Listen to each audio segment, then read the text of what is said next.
ganito? Ba't ganon? Hayaang buksan ang isipan.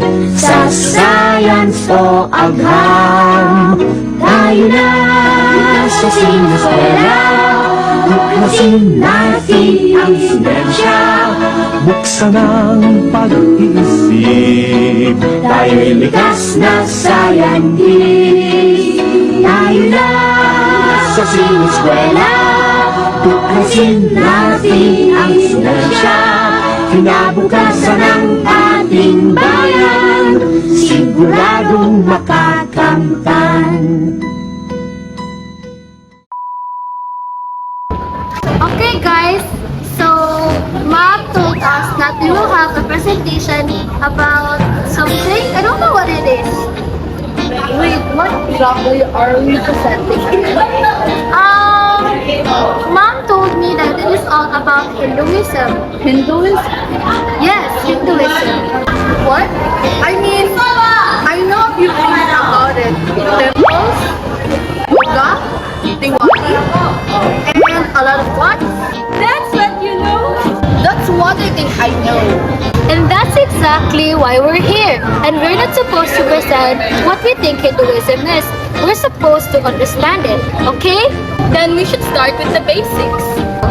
No, we should start with a question. Questions? Well, yes, because if you want to understand another religion, you shouldn't begin by memorizing, but by asking.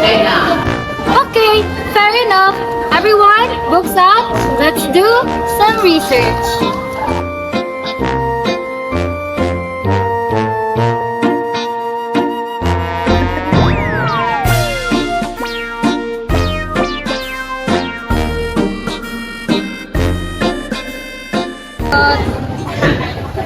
Okay, first question. Where did Hinduism come from? Now that's a question that I can answer. Hinduism is one of the world's oldest living religious traditions. But unlike religions that can be traced to one founder, Hinduism does not have one single founder or one specific date when it began. It developed gradually over thousands of years in the Indian subcontinent. So, there wasn't one person who suddenly said, I'm starting Hinduism? No, its roots are connected to ancient Indian traditions, including traditions reflected in the Vedas, which are among Hinduism's oldest sacred texts. Over time, different philosophies, rituals, stories, and forms of devotion developed. So, Hinduism grew over time? Exactly. Think about this library. One book doesn't make a library. A library is a collection of different books, ideas, stories, and perspectives. In a similar way, Hinduism contains many traditions and ways of understanding life and the divine. So, saying all Hindus believe exactly the same thing would be wrong? Hinduism is incredibly diverse. Different Hindu traditions may emphasize different deities, practices, philosophies, and paths to spiritual realization. Interesting.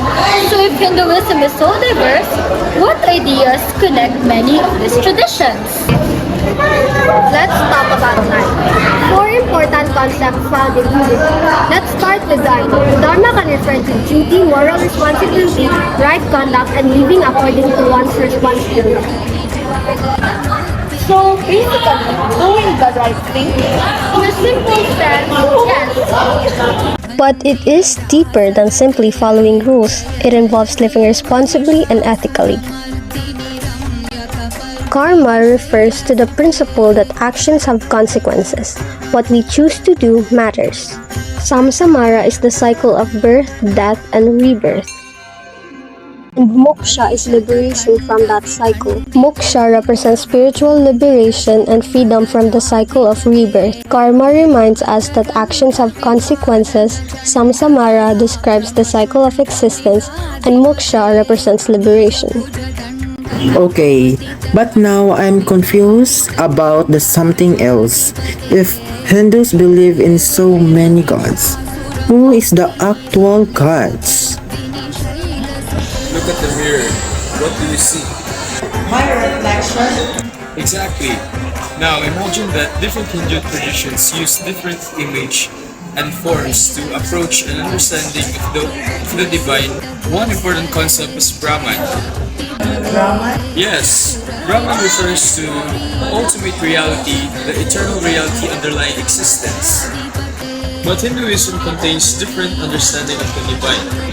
Some traditions emphasizes a formless ultimate reality. Others express devotion to particular deities. So Hinduism doesn't fit into one simple box? Exactly. And that's one reason why we should study religions carefully instead of relying on stereotypes. And speaking of those deities, I believe you found something interesting. Oh, I found a lot. Let's enter the world of Hindu stories. First, Brahma, traditionally associated with creation. Vishnu, associated with preservation and protection.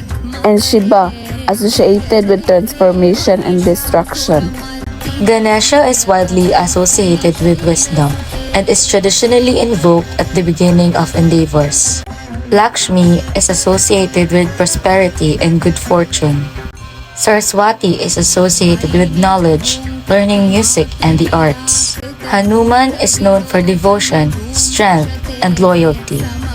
And lastly, Krishna is one of the most important figures in many Hindu traditions and plays a central role in the Bhagavad Gita. Devotion, philosophy, and religious life. The stories surrounded them teach values and explore questions about duty, division, courage, morality, and the nature of life. The sacred and influential texts of Hinduism. The Vedas are among the oldest sacred texts of Hinduism. The Upanishads explore philosophical questions about reality, the self, and ultimate truth. The Mahabharata is one of India's great epics, and within the Mahabharata is the famous Bhagavad Gita. Bhagavad Gita presents a conversation between Arjuna and Krishna before a great battle. Arjuna faces a moral crisis. He is unsure about fighting and struggles with questions about duty and responsibility. Krishna guides him through these questions. The Bhagavad Gita explores action, duty, devotion, knowledge, and spiritual liberation. And then we have the Ramayana. It tells a story of Rama, Sita, Lakshmana, Hanuman, and others. And these stories continue to influence Hindu culture, literature, art, and religious life. One important Hindu practice is an act of worship and devotion. Depending on the tradition, food habit involve offerings such as flowers, fruit, incense, or light. Hindu practices vary between families, communities, and religions. Some people worship in temples, others have a shrine at home. Prayer and meditation may also be part of Hindu practice.